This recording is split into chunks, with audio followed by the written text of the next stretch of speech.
Okay, we're gonna make another video very quickly. Daf Yomi Tes Vav 15 in Avodah Zarah.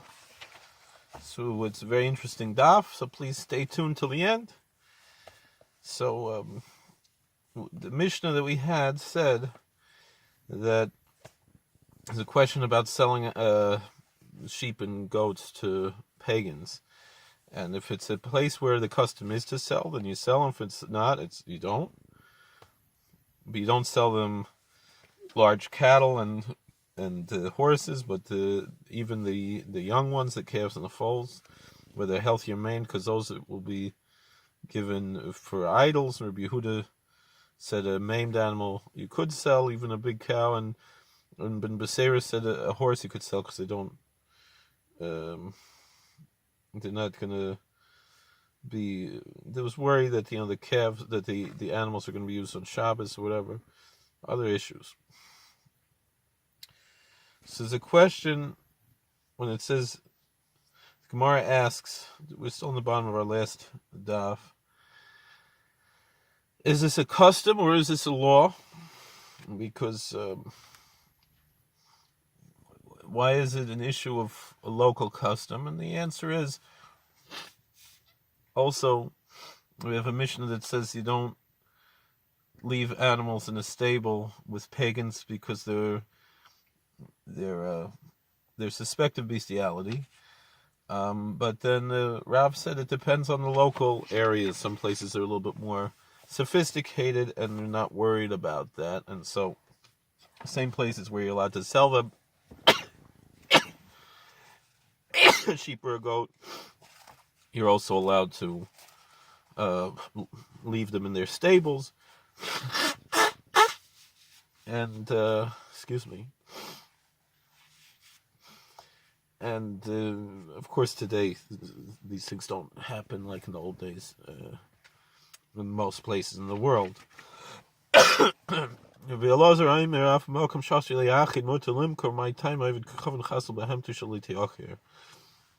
So now we're on our daf.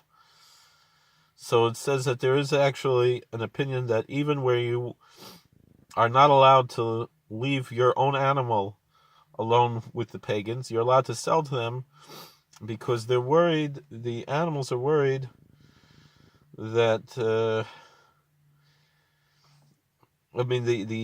with someone else's animal they might abuse, but their own animal they won't, because they might wind up sterilizing the animal by abusing the animal.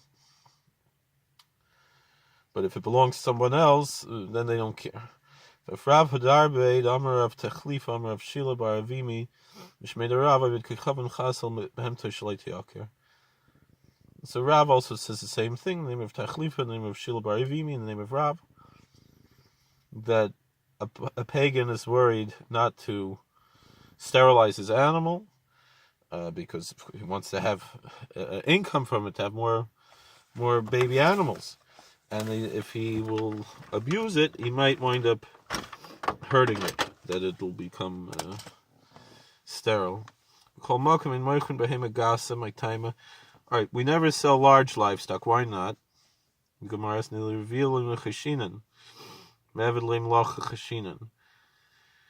A big animal, it's the same issue whether it's a big animal or a small animal. He's not going to abuse the animal. That we're not worried about. That's not an issue. So, meaning we learn from here that you could always sell animals to a pagan, because they're not worried about them, because they're not going to abuse them. So what are we worried about? We're worried that they're going to work the animal on Shabbos. So the Gemara asks, "V'nevid kevin dezavna kanya." Gemara asks, what's wrong with that? It's not your animal anymore. There's only a prohibition for a Jew to use his animal for labor. Why can't a Gentile use the animal on Shabbos?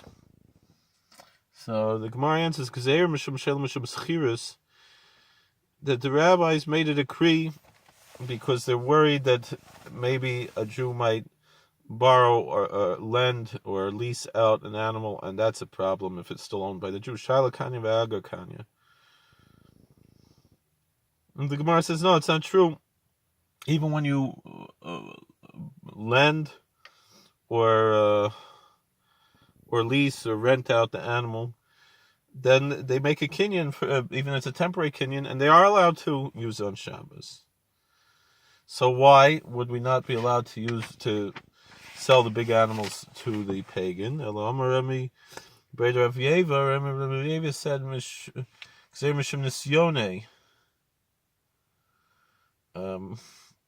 the Zimnan is Bamnalei Nahala, Samach Lishkis Chama de Malashab, so Amalei to Nasim Nahale, Shamale Lakale, Basel Mechamose, V'nichale de Sezel, Havalei Mechamer Achabam to B'Shabbos.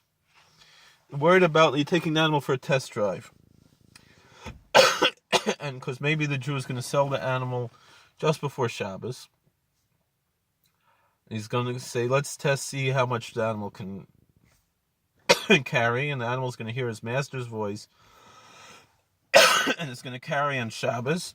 And the seller is pleased that the animal's walking, because it's a malacha tzricha legufa.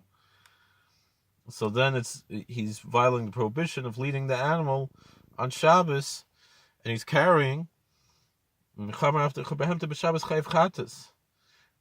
it's a biblical prohibition to lead the animal that's carrying something, and if he does it by accident, he has to bring a sacrifice, a sin offering. Maskef Rav Sheisha Breda Rav Idi. Rav Shisha son of Rav Idi objects to this. Schiris Mikanya. Is it really true that when you rent out an animal that is a kinyan, that it acquired, there's an acquisition, and therefore the Gentiles allowed to use on Shabbos?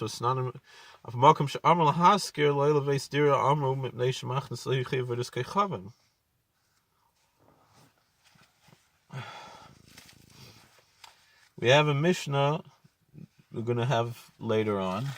It says like this, that where the Rabbi said that you could rent homes to pagans, rent a house to a pagan, they didn't mean that they could rent a home to live there, but rather a woodshed, something to store, a business, something. Because if they live there, they're going to bring in idols.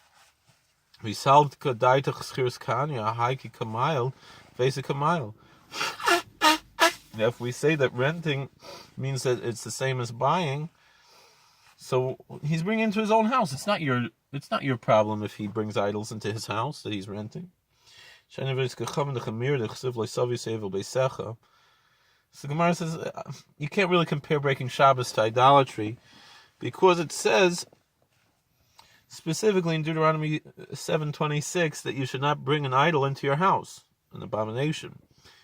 And so therefore, it's not really a comparison. Maskef Flor of Yitzchak brother of Meshoshia, Yitzchak the son of Meshoshia, he disagrees. It was Schiris Mikanya, but Tanan, is there really an acquisition by rental? We have a Mishnah in Trumas, and it's also brought in Yevamas, but it's a Mishnah in Trumas. Yisrael shesacha para mikayin yechilenu karshine truma. If a non-priest, a regular Jew, rents a cow from a priest, he could feed the animal truma, which only a priest and his family can eat. But the priest who leases the cow from the Jew, even though he has an obligation to feed the animal, he cannot feed the Israelites animal truma.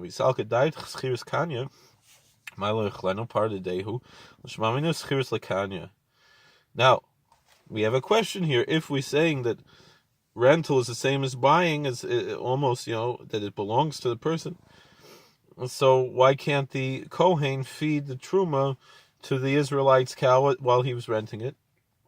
While during the terms of the lease, it belongs to him. So we see here that a lease or a rental does not affect a true acquisition. Now,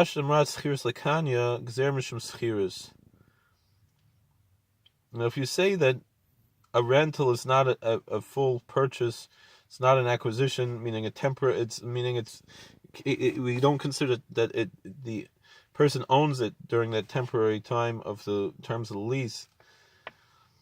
That's because it's a precautionary decree because of leasing, and because of borrowing, and also a precautionary decree because of taking a test drive, like we discussed above. Let's go weiter. Rav Ada Shar Lazabuni Chamarai to the Saf Sira. So Rav Ada said you could sell the donkey to the pagan through a broker, and the broker could even be Jewish. Mishum Nisyone. Now, maybe you're going to say you're not allowed to do it because he could take it for a test drive. Now, the whole test drive issue is because the animal recognizes his owner's voice. If he uses an agent, a broker, he doesn't recognize his voice, so then it's no issue. So he's not going He's not going to carry on Shabbos because of him. Are you worried about borrowing and leasing?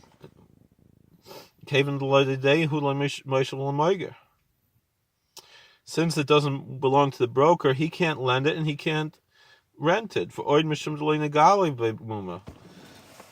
And also, he wouldn't even want to because he wouldn't want to show that it's not his. He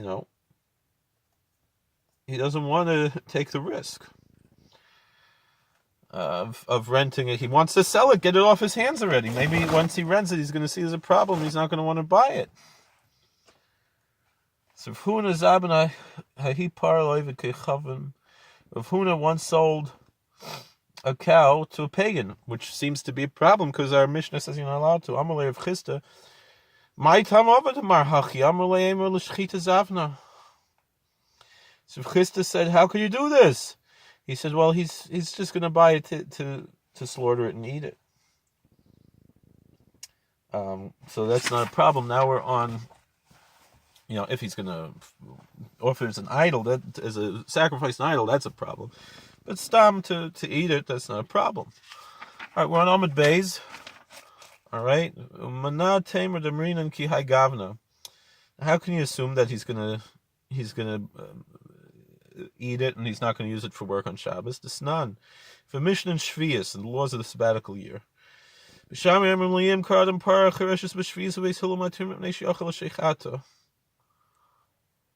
Beishamai says you don't sell a cow that could be used for plowing on the sabbatical year. We're saying selling it to a Jew who might violate the sabbatical year. Beis Hillel says you could sell it because the Jew might shecht it, he might slaughter it and eat it. So because there's a maybe there, it's good enough. Amar Rabba, so Rabba said, Mi dame. Is this really similar? Rabba said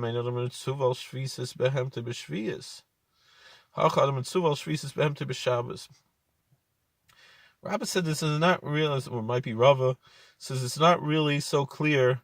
You can't really compare this because the Torah doesn't say don't have the Torah never says your animals have to rest in the sabbatical year. It only says that the animals have to rest on the seventh day, Sabbath.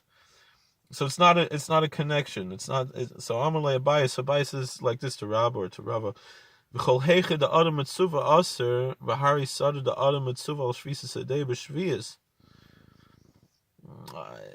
not really a good objection because the cow is not. There's no specific prohibition of that the cow has to rest on the sabbatical year, but the field has to rest. And if you're going to use the cow in the field, you're breaking the laws of the sabbatical year. So it's the same thing. So Snan V'Sanya. So we have a Mishnah. We have a Brisa. B'Shama Yoimrem Leim Kardam Sedei Nir B'Shviyas V'Shilul Matir V'Nishiyach Le'Vira. Beis Shammai said you don't sell a plowed field on the sabbatical year, and Beis Hillel said no, he could just leave. He doesn't have to work on it just because he's buying it. He could leave it fallow and use it the next year. Just he has a choice, Same thing people ask me sometimes. I get this question usually from the same person over and over again. He asks me, what if somebody paid for something on eBay on Shabbos, and he's not Jewish, and the issue is there's no issue because he didn't have to pay for it then. He could have paid for it later. So Maskef Rav Ashi objects to this. Is he allowed to do it just because there's no specific commandment? Vari Kalim the Ein Adam Mitzvah Shvius Kalim b'Shvius Usnan Elu Hein Kalim Shein Adam Rishai L'Moichen b'Shvius Machrisha v'Chol Kelev Oil Mizra v'Decker. You can't even compare this. You need a specific, Rav Ashi saying, I don't understand. You need a specific prohibition, like it says the animal has to rest in the Ten Commandments. So you need that for the sabbatical year? I mean, nowhere does it say that your tools have to rest. But however, we have a Mishnah also in Shvius that talks about tools that you're not allowed to sell on the sabbatical year, a plow and its accessories, a yoke, a shovel, and a hoe, because you assume they're going to be used for gardening and plowing and things that you're not allowed to do on the sabbatical year. So this is Ella Amar Rav Ashi. So Rav Ashi rather says Kol Heichad Ikim L'Misla Talinan. Afal Gab the Mitzvah Kol Heichad Leikim L'Misla Talinan Afal Gab the Mitzvah. So Rav Ashi says still you could sell the animal and you can't sell the tools. Why? Because with the animal you could say maybe he's going to eat it. But with the tools, you can't say maybe he's going to eat the tools, or he's going to do something else that's permitted with the tools, because those tools are only used for gardening and farm work, which you're not allowed to do on the sabbatical year. But the cow could be used for work, which you're not allowed to do, or could be eaten, which you are allowed to do. So it doesn't matter this whole issue of whether or not you're commanded to let the animal rest, or this and that. So Gemara goes further. Rabbi Zabanahu Chmara Yisrael Chashad Limkar Levid Kechavim. Rabbi once sold a certain donkey, to a Jew who was suspected of selling the animal to a pagan. And you're not going to say maybe he's going to eat the donkey because the donkey's not kosher. So he's going to use it for work and maybe he's going to sell it. And the thing is, even the pagans usually don't eat donkeys. It's not, even though they are allowed to eat non-kosher animals, it's not an animal that's traditionally eaten. It's an animal that's specifically a work animal. Amalei Abaya, so Abaya said to Rabba, my time over to Marhachi. Le'an Yisrael Sabini, Amalei Basel Mazaban Le'Levid Kechavan Le'Levid Kechavan Kamazaban Yisrael Kamazaban. So Abaya said, how can you do this? He said, what do you mean? I just sold it to a Gentile, I didn't sell it to a Jew. So he said, but he could go sell it to the Gentile. He said, well, he could sell it to a Jew too if he wants to. He doesn't have to sell it to a Gentile. So there is another thing that you could say maybe. So there's a retortion to this. So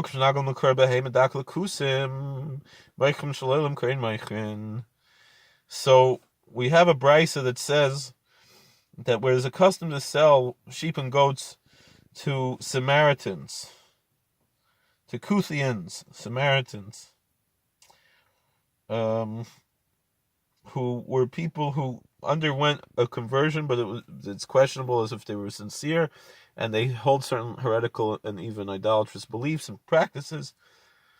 So they're outside of the community. They are not accepted as true converts. However, in certain things, they're respected as converts because they are, because the things that they accepted upon themselves to keep, they keep very piously. So So some places they do sell to Samaritans and some they don't.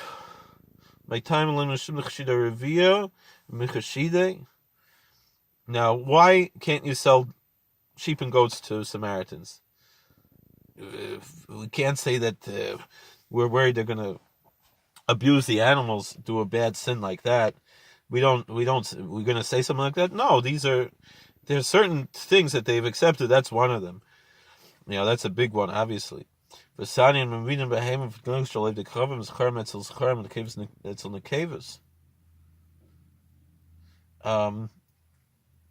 brisa that says you don't keep your own animal, in the stable of a pagan, in the inn, and you can't even leave a male animal with a male pagan or a female animal with a female pagan.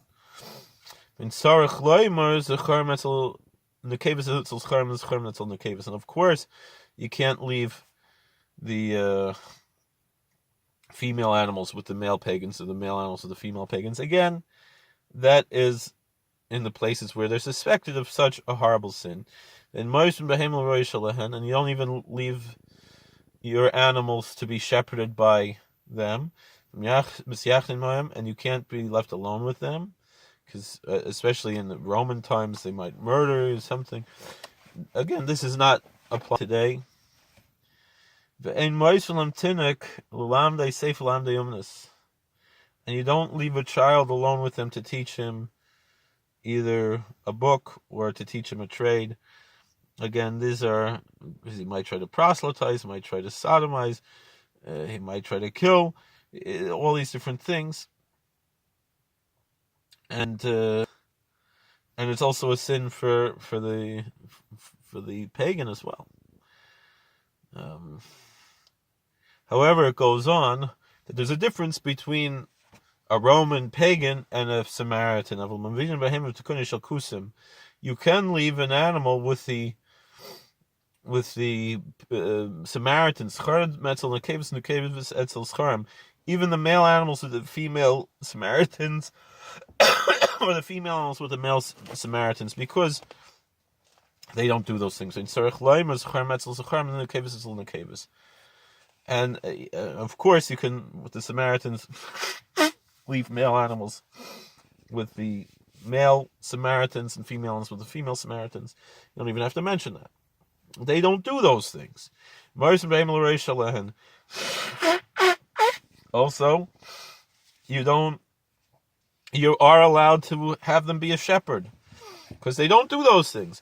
And you could be alone with them because they don't kill, they're not murderers. And the same thing is today with Christians and so forth, who also don't do these things. And you could leave a child alone with them to teach him a book, to teach him some knowledge, a secular knowledge, or to teach a trade. Now, if it's a question of proselytizing, that could be an issue. And so it depends on the individual, depends on, do you trust him and so forth. Again, these generalizations were in ancient times, and we live in a different world today. So we see that the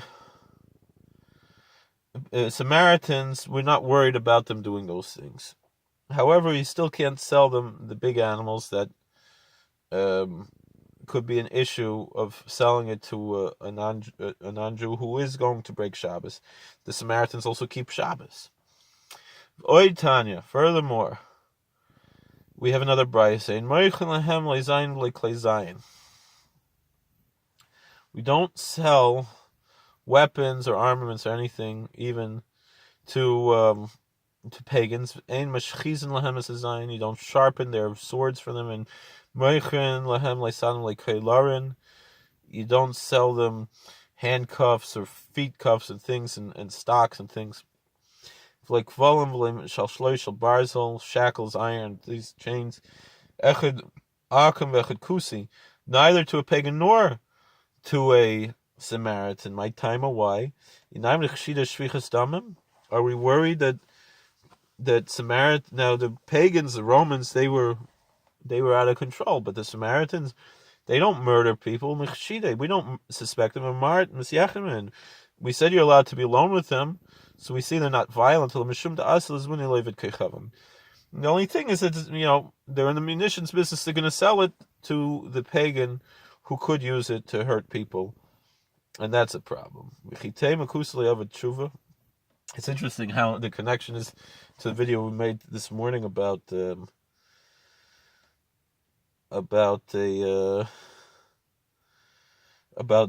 Verdoux and munitions and this. Yisrael of tshuva.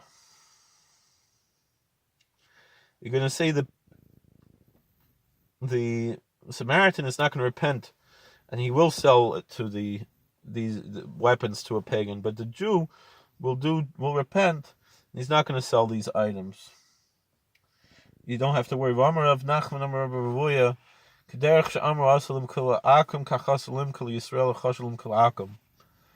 Nachman said name Rav Ahuva, no, just as the rabbi said you can't sell weapons to a pagan, so too you can't sell them to a Jew who you think might want to make money by selling it to a pagan. Rad b'straight plus a parse, garme parse b'chala v'leidarche, v'adarche. So Rabbi, when he heard all of this and he realized he did something wrong, he ran after this Jew for like 3 miles, maybe more, maybe 7, 8, 9 miles. There's different opinions how much is a parsa. And some said that 1 parsa was in the sand. Something like 2 miles in the sand. That's very hard. But he couldn't catch him, and it was too late.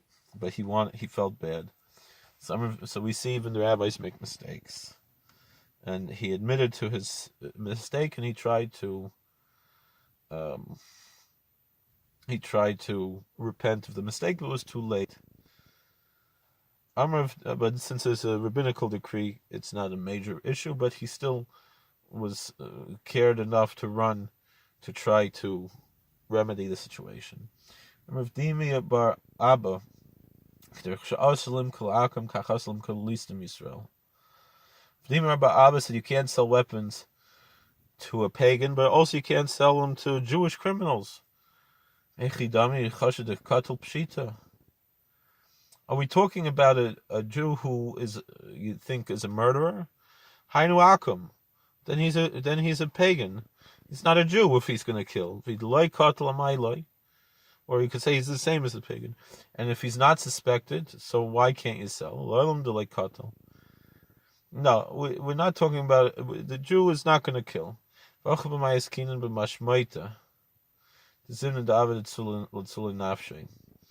Dini Bar Abba says, we're not worried that he's going to kill, but we are worried that since he sneaks up on people and things like that type of thief, he might have to use the weapons in self-defense and wind up killing someone, and you have a connection to that, and we don't want to be connected to that, even if it's legally separated. So it's connected to what we talked about this morning, about there's no clean hands of munitions, although, of course, like we said this morning, World War II, that was what we call a good war, I don't think anybody feels like World War II was not worth, whatever they were. I think we all agree that's okay. Tana Rabbanan. So if one more brisa, ein moichren lehen trisen. You don't sell a shield to a pagan. But some say you can sell shields. My time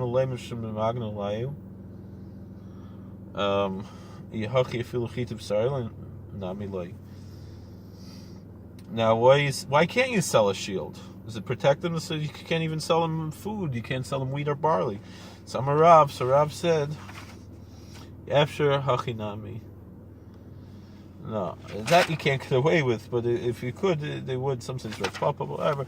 They could Amri Trisa. Again, this is in ancient times, not talking about today.